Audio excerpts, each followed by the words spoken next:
Sabi nila, kapag may nawala sa buhay mo, huwag kang malulungkot at mawawalan ng pag-asa dahil siguradong may mas magandang kapalit yun. Pero paano kung hindi ka pa handang tanggapin ang kapalit? Ako nga pala si Ellen, 29 years old. Sana sa kwento kong ito ay marami ang ma-inspire ng mga listeners. Kung tutuusin, simple lang ang buhay ko, pero pakiramdam ko nasa akin ang lahat. Kapos man sa pera, pero busog naman ako sa pagmamahal ng aking asawang si Bert. Masipag at napakalambing niyang tao, kaya naman sobra-sobra ko siyang mahal.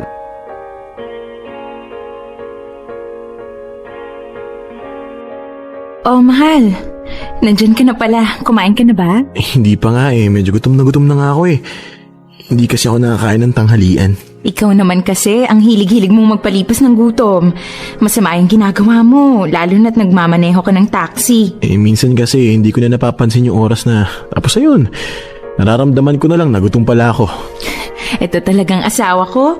Masyadong nagpapagod sa trabaho. Mahal, alagaan mo naman yung sarili mo. Hindi habang buhay malakas ka. Dapat inaalagaan mo yung sarili mo. Trabaho ka ng trabaho, tapos bigla ka na lang magkakasakit. Di wala rin yung pinag-ipunan mo kasi sa ospital lahat napunta. Nandyan ka naman Aalagaan mo ako, di ba? Ikaw talaga? Porket nandito ako, hahayaan mo na magkasakit ka. Sige, ganito na lang. Babaunan na lang kita ng lunch, tapos ng merienda na rin. Dapat pag uwi mo dito, ubus lahat yan, ha? Ikaw talaga. Ginawa mo na naman akong bata. Kesa naman magkasakit ka. Saka wala pa naman tayong baby, kaya ikaw muna yung baby ko. Wala ka pa rin bang nararamdaman? Ilang buwan na tayong sumusubok na magkaanak ha? Wala pa nga Ewan ko ba? Sa lahi naman namin, mabilis mabuntis. Yung ate ko nga, twins pa nga yung mga anak niya. Tapos yung pinsan ko naman, ang bilis din niyang nabuntis. Pero tayo, wala pa rin. Mahal, hindi kaya may problema na ako kaagad? Ikaw agad? Hindi ba pwedeng ako muna? Ewan ko. Naiinip na kasi ko Gusto ko na ng baby, mahal. Gusto ko na magkaanak tayong dalawa. Baka naman kasi hindi pa ito yung tamang panahon para magkaroon tayo ng anak.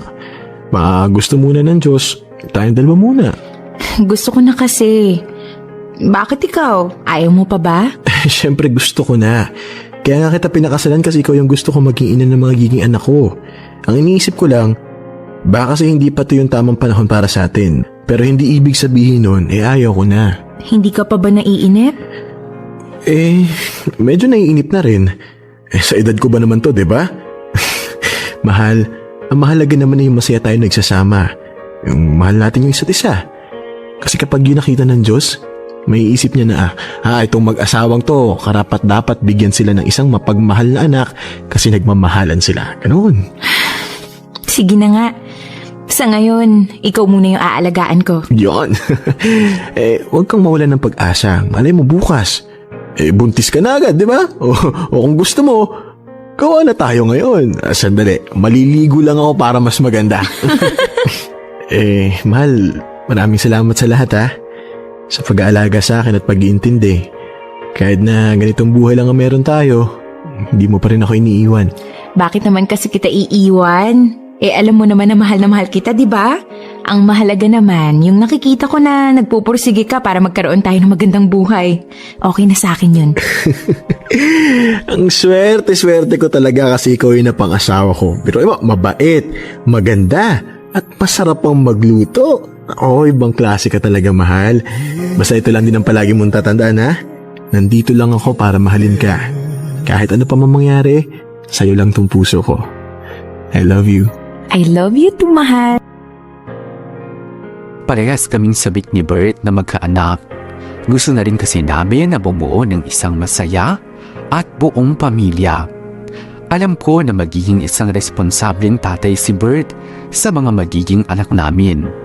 Ganon din kasi siyang tao, matyaga, at kahit anong hirap, gagawin niya para lamang mabigyan ng magandang kinabukasan ng pamilya niya.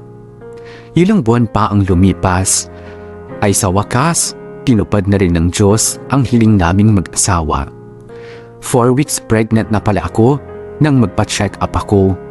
Halos wala na akong ibang mahiling na mga oras na yon dahil mabubuo na rin ang inaasam-asam naming pamilya.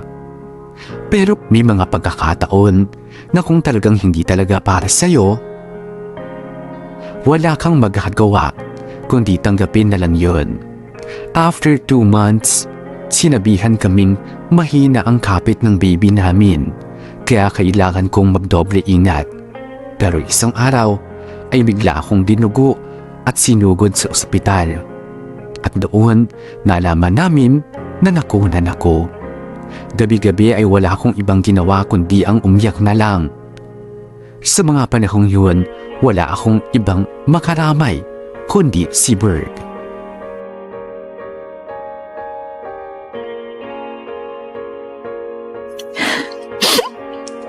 Mahal, kanina ka pa umiiyak.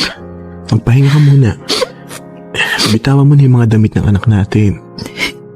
Hindi lang kasi ako makapaniwala na kukunin siya agad sa atin. Hindi ko man lang nakita yung ngiti niya, yung tawa niya. Hindi ko man lang naparamdam sa kanya kung gaano ko siya kamahal. Mahal, tama na. Bert, bakit ganun? Alam ng Diyos kung gaano natin kagusto magkaroon ng anak. Ako, alam niya na matagal ko nang pinapangarap na maging isang ina. Nang dumating si Cindy sa buhay natin, akala ko, yun na yung pagkakataon ko. Pero agad din siyang kinuha. Mahal, isipin na lang natin na hindi si Cindy yung para sa atin, di ba? Alam mo naman na marami ang naging komplikasyon niya. Kaya kaysa sa mahirapan siya, kinuha na lang siya ng Diyos. Wala ba siyang tiwala sa atin? Anak ko yun eh. Kahit anong gawin ko, para lang gumaling siya.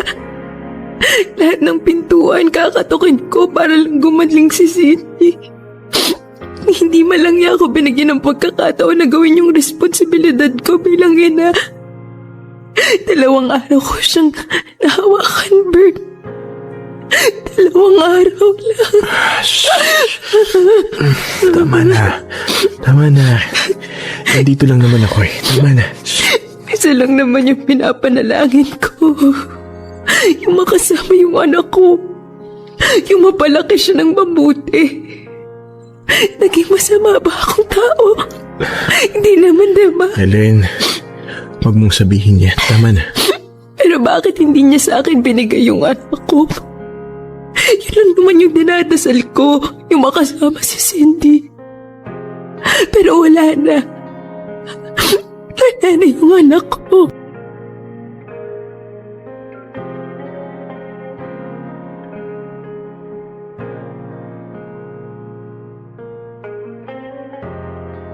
Good morning, mahal. Nagluto ka na? Oh, gusto ko kasi ako muna magsisilbi sa'yo ngayon. Eh di ba may trabaho ka ngayon? Hindi muna ako magpapasada ngayon. Alam ko na mas kailangan mo ako dito sa bahay. Kain ka na. Ay, dinala ko na dito sa higaan mo. Salamat. Ikaw talaga nagluto nito? Ikaw talaga mahal. Sabi ko naman sa'yo eh, magaling din ako magbrito ng itlog. O ano namang nangyari dyan? Ito, wala to. Natalsikan kasi ako ng mantiga kanina habang nagpiprito. Ikaw talaga. Yan tuloy nasaktan ka. No, huwag kang mag-alala. Malayo to sa bituka. At ikaw, kumain ka na. Ano bang gusto mo? Subuhan kita? Hindi na. Kaya ko na to. Salamat, mahal ha. Saan naman? Sa pag-aasikaso mo sa akin. Ako nga dapat yung gumagawa nun sa'yo eh. Masyado ka ng marami ginawa para sa akin. Tsaka alam ko naman na hindi ka pa okay ngayon dahil sa mga nangyari. Naalala ko naman yung anak natin. Kung lumaki lang sana siya, eh di sana ang ganda-ganda niya at ang bait. Nakakatuwa nga eh. Iyak siya ng iyak noon. Tapos nung kinarga ko siya, tumigil siya sa pag-iyak. Lalo na nung hinaplos ko yung ulo niya. Naging peaceful yung reaksyon niya. Siguro nga, Naramdaman niya na mahal natin siya. Kaya wala dapat siyang ikatakot. Mahal, nagiging malungkot ka na naman. Eh di ba dapat mas maging kampante tayo ngayon dahil alam natin na kasama na siya ng Diyos? Na kapag nasa langit na siya, wala na siyang mararanasan na sakit at hirap. Hindi katulad dito sa mundo. Kaya huwag ka nang malungkot. Hindi ko lang kasi maiwasan eh. Ang hirap pa rin tanggapin hanggang ngayon. Ang pakiramdam ko tuloy, mag-isa lang ako. Ayan na. Nararamdaman mo ba na hindi ka nag-iisa? Na nandito pa rin ako? Sorry, mahal ha. Wala yun. Naiintindihan ko nararamdaman mo. Ang palagi mo lang tatandaan kahit anong mangyari, hindi ka mag-iisa. Pangako ko sa iyo yan. Nandito lang ako at mamahalin ka habang buhay.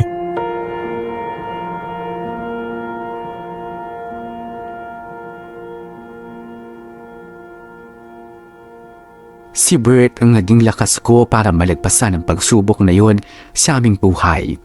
Dahil sa pag-aalaga niya, unti-unti ako naging maayos.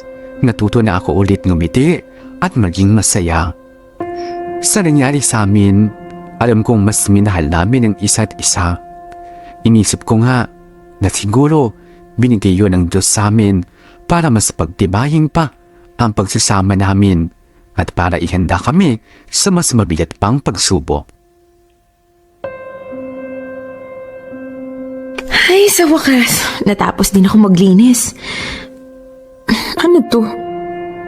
I love you, mahal. Ikaw ang pinakamaganda at mapagmahal na asawa sa buong mundo. Maraming salamat sa lahat, Bert. Ito talagang asawa ko, kung ano-ano pang alam. Ay, hindi ko pa pala napunasan tong picture frame. Naku, nabasag yung frame ah. Ano ba naman to? Ano nga palang nangyari dun? Matawagan na nga.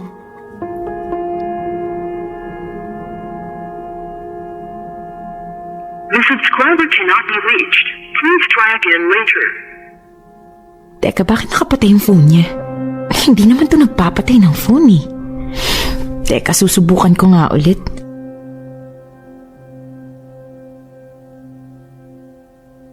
The subscriber cannot be reached. Please try again later. The subscriber cannot be reached. Please try again later. Ano ba naman to? Parang kinakabahan na ako eh. Hello, Kuya Adrian? Napatawag ka? Helen, si Bert. Oh, teka, anong nangyari kay Bert? Bakit ka ba umiiyak? Pumunta ka na lang dito sa ospital. Bilisan mo. Sige, pupunta na ako.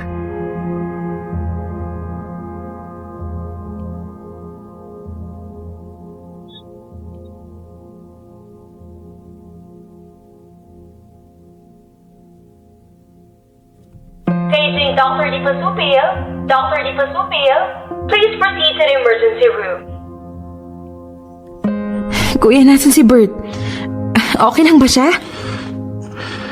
Nandito siya. Kuya, niloloko mo ba ako? Morgue to eh. Anong klaseng biro to?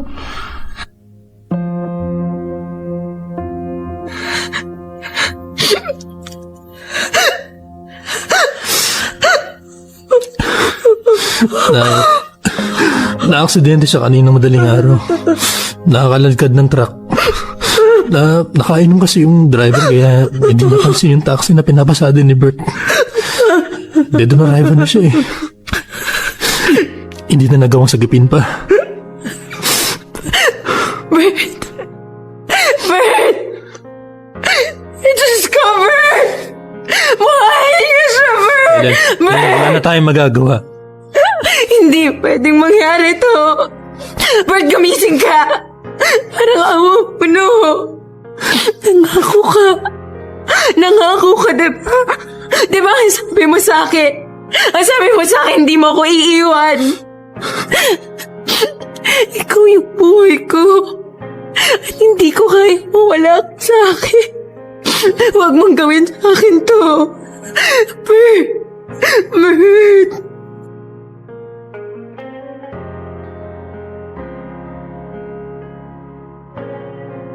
Ellen, kumain ka muna. Kanina ka pa nakatayo dyan eh. Okay lang ako, kuya. Hindi pa ako nagugutom. Hindi matutuwa si Bert kung patuloy mong paabayaan ang sarili mo. Kumain ka na, kahit konti lang. Kailangan mo ng lakas. Okay lang talaga ako, kuya. Kakain na lang ako mamaya kapag naramdaman ko na yung gutom.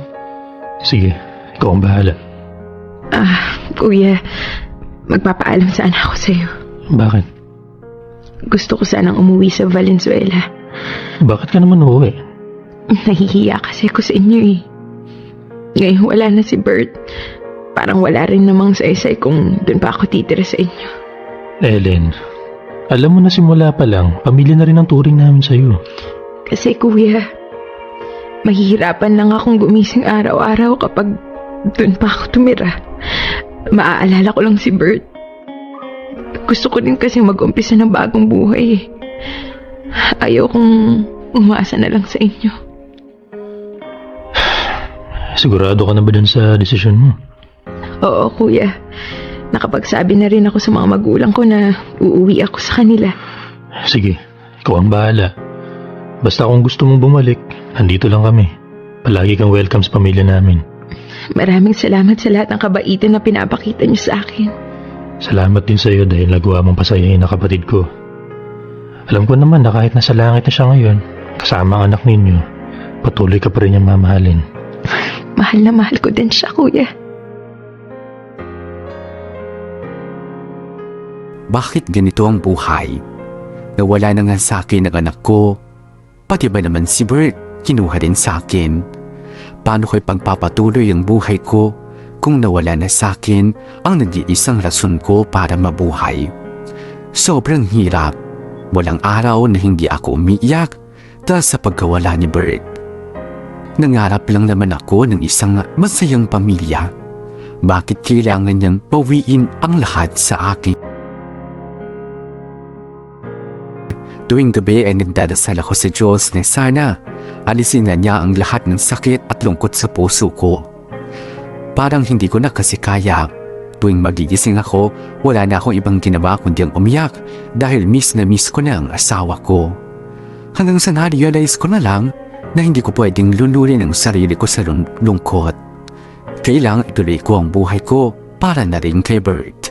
Nang umuwi ako sa amin, tagad ako naghanap ng trabaho.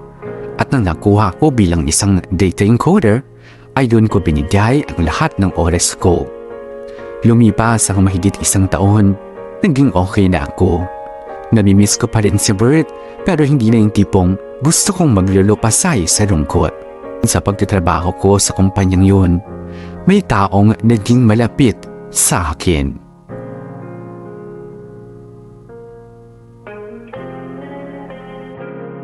Hi, Ellen. Oh, Alan. Anong meron? Wala lang. Busy ka ngayon ah. Baka naman gusto mong mag-lunch. Ha? Lunch na ba? Opo. Ikaw talaga, napaka-workaholic mo kasi. Pati yung oras ng pagkain, nakakalimutan mo na. Ang dami ko pa kasing ini-encode eh. Mauna ka na lang. Hindi ka kakain? Hindi na. Kailangan ko kasi itong tapusin. Oh, bakit mo pinatay yung computer ko? Eh kasi hanggat hindi yan nakapatay, alam ko hindi ka rin kakain. Kaya halika na. Wala akong pera. Ikaw? Walang pera?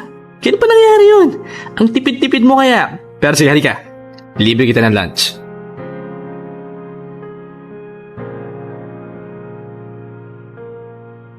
Uy, Alan, sigurado ka pa dito?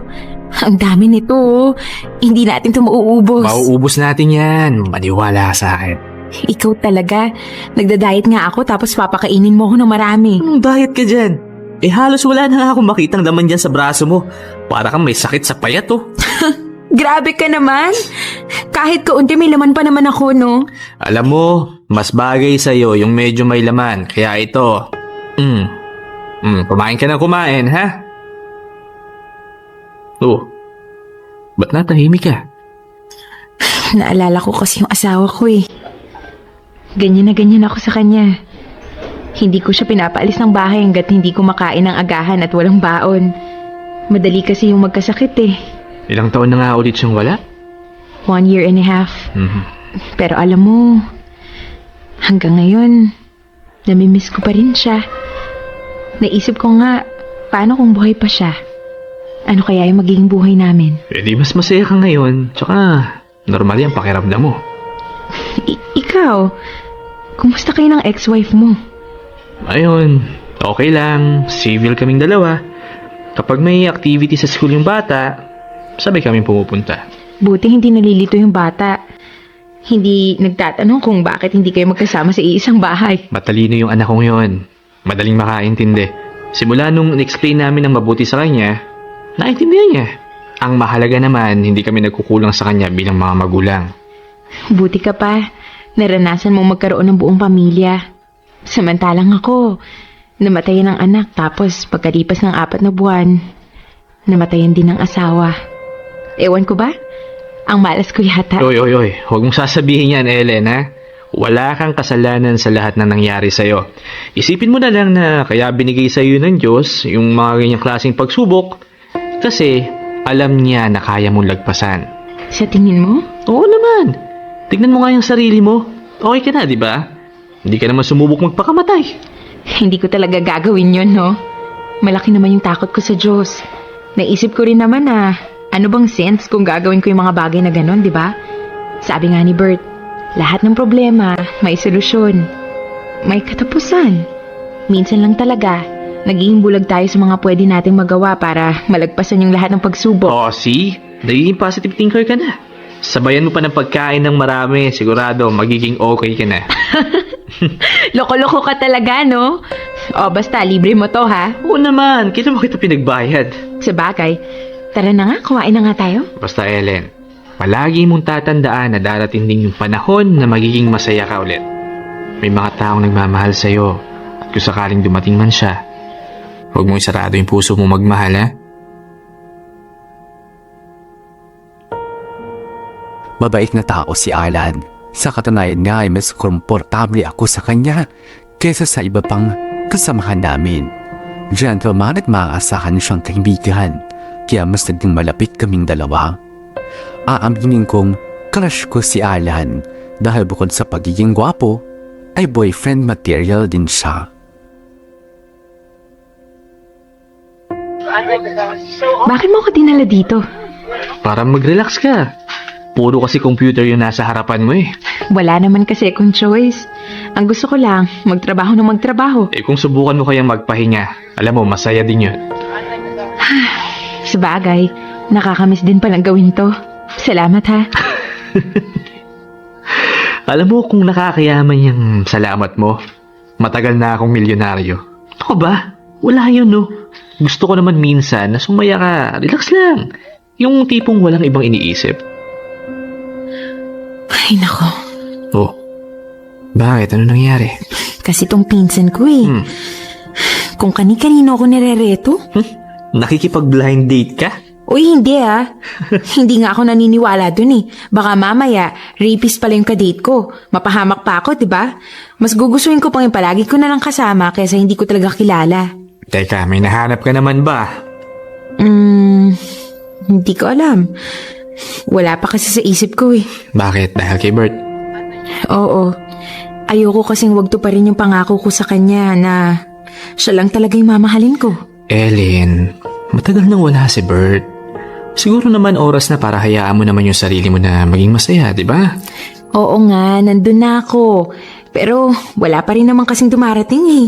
Saka na kapag may nagkagusto na sa akin. Meron na. Hindi mo lang pinapansin.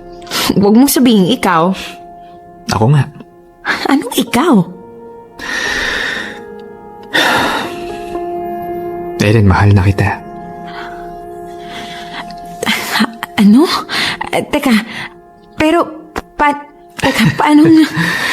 Hindi ko rin alam. Basta isang araw, simula nung una pa lang tayong nakita, nahulog na yung puso ko sa'yo. Ilang beses kong iniwasan yung nararamdaman ko pero wala eh. Hindi ko kaya. At nung nakita kitang malungkot tas umiiyak, mas lalo kong naramdaman na mahal kita. Na gusto ko, ako sana yung lalaki magpapasaya sa'yo. Yung tipong magpupunas ng luha mo. Pero Alan, Alam ko. Iniisip mo si Bert. Ellen, ito yung pagkakataon na matagal ko nang sinasabi sa'yo. Na kapag may dumating na taong magmamahal sa'yo, huwag kang matakot na magmahal muli. Ellen, buksan mo yung puso mo. Buksan mo sa pangalawang pagkakataon. bakit Alan? Sigurado ka na ba dyan sa nararamdaman mo para sa akin? O baka tulad ko, nangungulila ka rin. Naghahanap ng pagmamahal sa iba. Kasi kung ganun lang din naman, hindi ko kayang tanggapin yung pagmamahal mo. Ayoko nang maranasan yung maiwang mag-isa. Ellen, sigurado ako. Mahal na kita. Simula nang dumating ka, nagbago na yung buhay ko. Ikaw ang nagbigay sa akin ng rason para sumaya. Ikaw ang naging daan ko para muli kong maalala na magmahal muli. Na huwag ikulong ang sarili sa nakaraan. Ikaw ang babaeng gusto kong mahalin. At matagal ko nang hinihintay.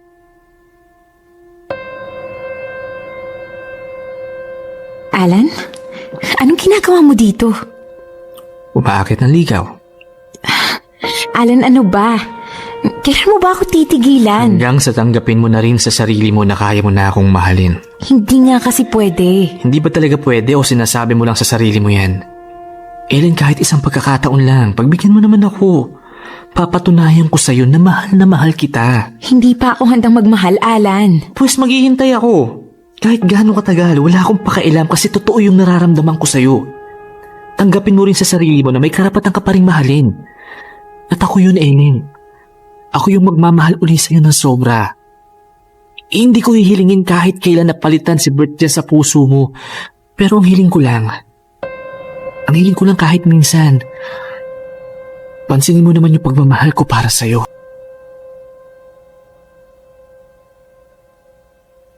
Nalito ako ng mga oras na yun. Ano ba ang dapat kong sundin? Ang isip ko na nagsasabing, hindi pa ito yung tamang oras para magmahal ulit. Huwag puso ko na unti-unti na rin nagmamahal kay Alan. Sa tuwing mararamdaman kong mahal ko na nga siya ay nakukonsensya ako. Pakiramdam ko kasi ay nagtataksil na ako kay Bert. Hindi ko na nagagawang tuparin ang mga pangako namin sa isa't isa.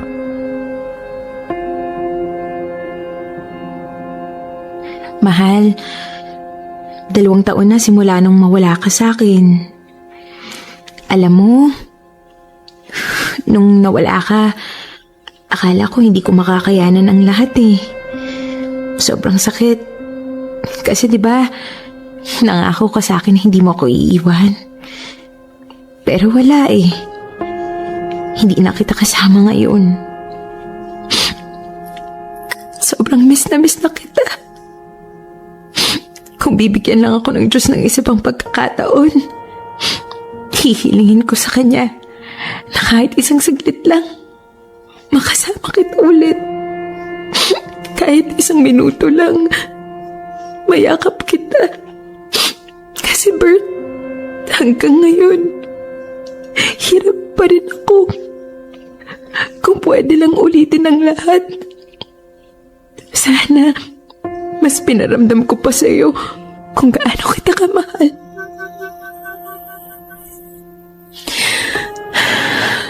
Pero mahal, may bagong dumating sa buhay ko. Si Alan. Tulad mo, mabait din siya at nararamdaman kong mahal niya ako. Sa ngayon, hindi ko alam kung paano ko siya mamahalin kasi parang hindi pa kita kayang palayain. Hindi pa ako handang magmahal ng iba. Bert, tulungan mo naman ako. Gusto ko nang maging masaya. Pagod na ako maging malungkot at umiyak. Gusto ko na ulit kumiti. Magkaroon ng rason para gumising sa araw-araw. Pero natatakot din ako masaktan at maiwan ulit ng mag-isa. Please, tulungan mo ako.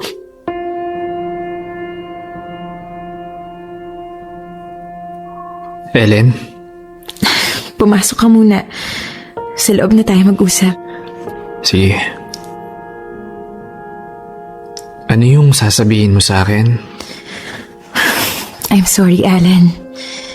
Alam kong nagawa kitang paasahin dahil pumayag akong suyuin mo ko. Pero kasi sa ngayon, hindi pa talaga ako handa. Pwede ba ako magtanong sa'yo? Kahit minsan, naisip mo rin bang mahal mo rin ako? Mabuti kang tao, Alan. At hindi mahirap mahalin ang isang tulad mo. Oo, inaamin ko na unti-unti na rin nahuhulog ang loob ko sa'yo. Pero gusto ko muna kasing siguraduhin na wala nang sakit sa puso ko. Na alam ko na sa sarili ko na kaya kong magmahal. Yung pagmamahal na hindi dahil sa nalulungkot lang ako. Ayaw kong dumating sa punto na baka ma-realize ko na ginamit pala kita para makalimot lang ako. Ellen, kung yun lang ang iniisip mo, wala yung kaso sa akin. Handa akong tanggapin ang lahat sa'yo.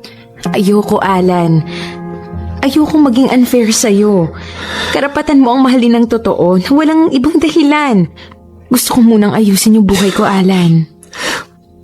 Pwede naman kitang tulungan eh. Magtulungan tayong dalawa.